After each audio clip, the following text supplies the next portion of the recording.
what is the secret behind your subject connecting to your audience? Not you, but your audience. Today I want to speak with you guys about your camera height. I think that is so important to make sure that you are capturing your subject in a way that your audience totally falls in love with your subject. Hey guys, this is 𝐇𝐎𝐏𝐿. I'm a fashion and wildlife photographer. Instead of talking about the height of the camera, why don't we talk about the emotions that's felt when you look at something from up above or from below? Remember when you were a little kid? You looked up to your parents all the time. When you were walking, you were looking up. You know, that feeling of looking up at something and admiring it, that's what I think is good photography. Meaning you look up at something, you make your audience look up at something. And the only way you're going to make someone look up at something is if you are shooting from really low. I can speak to you about the psychology of up or down. When you're looking down at something, you're looking down at something, and nobody really cares to put an image of a subject, whatever that may be, elephant, any kind of wolf or fox or horses or anything, looking down at it. Why would you put something on your wall that you're looking down at? Nobody wants to see that. When you're looking down at something, if I'm going to look down at something, the only thing I'm going to see is the subject and the background, which is the ground. And that doesn't help make the subject big and powerful, unless you have an intention of making the subject smaller. Unless a client has come to you and told you, hey, you know what, I want to shoot horses, but I want the horses to look small and tiny and powerless.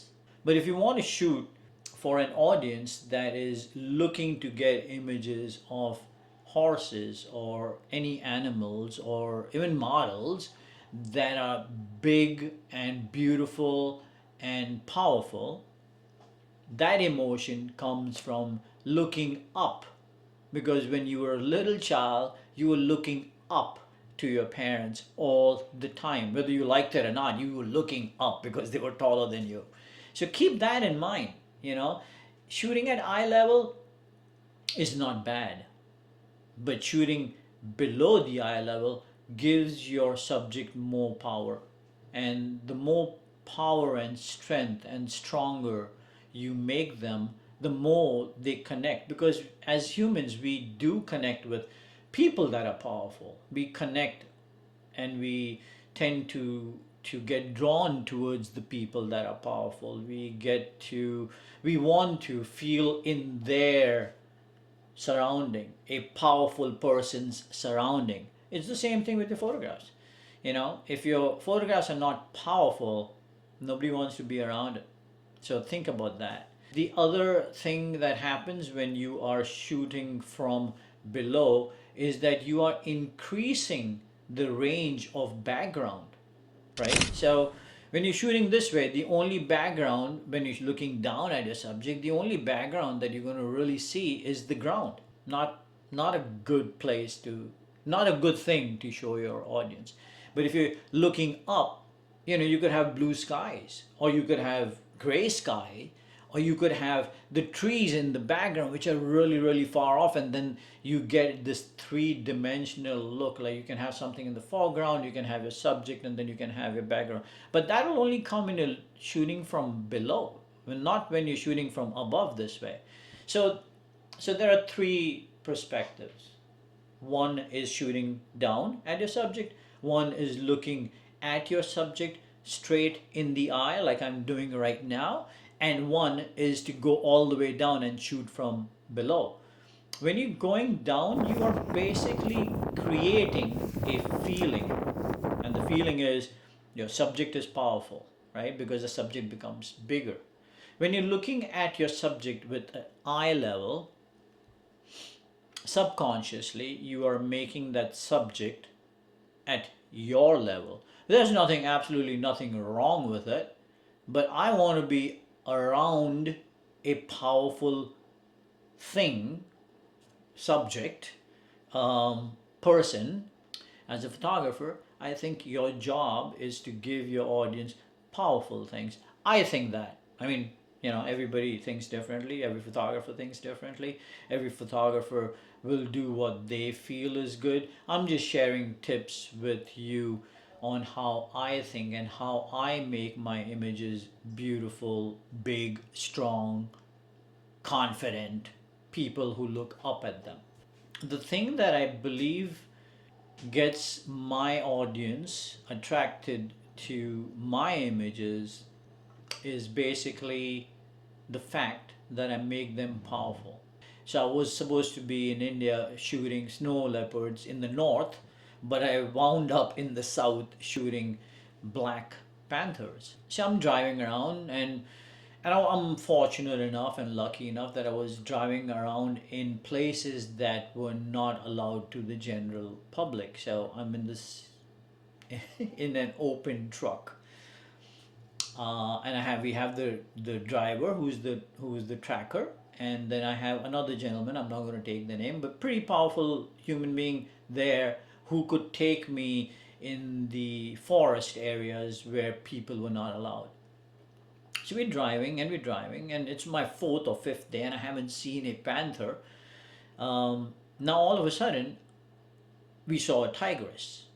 Immediately, my immediate thinking was, how do I make my tigress look powerful? Because when you go in a truck and you're sitting in a truck and you have your camera with you and you're shooting, and the subject is there. Now a tigress, height wise, is no more than 3 feet, maybe 4.5 feet, something like that, on their fours.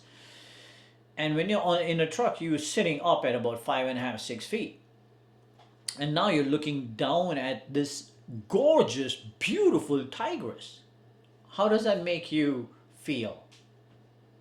What's the feeling you're getting looking down at this beautiful tigress? I wasn't getting that feeling. So what I did was I jumped out of the truck with my with my camera, and I lay on the ground, because that was the only reason why I was going to go photograph this tigress. I mean, I was there to photograph the panther, but the tigress showed up, so I wanted to photograph the tigress. Here I am, I jumped down, I lay on the ground, and I am photographing this tigress. And the tigress is about, I'm going to say, 35 feet from me, 40 feet from me. Stupid move. I don't recommend anybody doing this, because one leap, she would have done one leap and she would be on me. I would be breakfast. No, it wasn't lunch. It was lunchtime, so I would be lunch. But anyway, so I'm photographing, and all of a sudden I hear my tracker say, sir, please, come up, come up, come up. And I'm like, what do you mean come up? I'm photographing this tigress. I'll never get this opportunity. I gotta lay down and make her look gorgeous. Bottom line, what was really happening there was that the tigress was not alone. Now I couldn't see it because the truck was here. I jumped out on this side and I was photographing laying down over here. The tigress was here, but on the other side there were 3 cubs.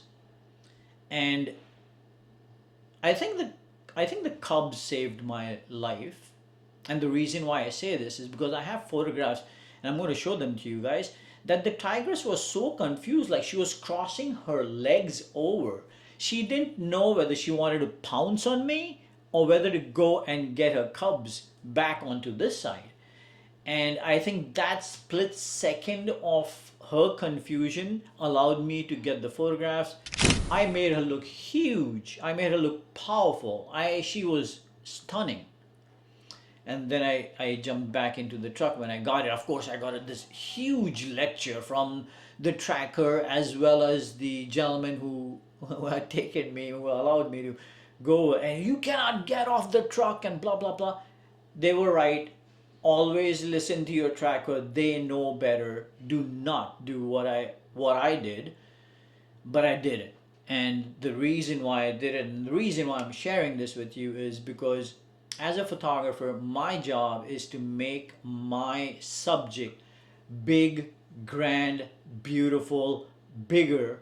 So this way, when your audience looks at the subject, they say, wow, and they look up. I mean, the eye level, but they look up at the image, not down. That's the tip that I am going to give you guys today. Take it or leave it. It helps me a lot, and I have never ever, I should say this, I have never ever photographed anything from a position where I'm standing. I'm always on my knees or I'm on my belly shooting.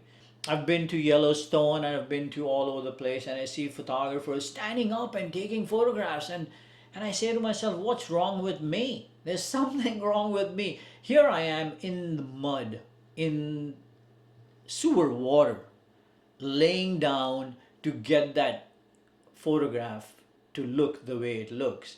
And here there are other photographers, they're standing up and taking photographs. How do you guys do it? Please, somebody tell me how you make your images look powerful and beautiful standing up looking down at your subject.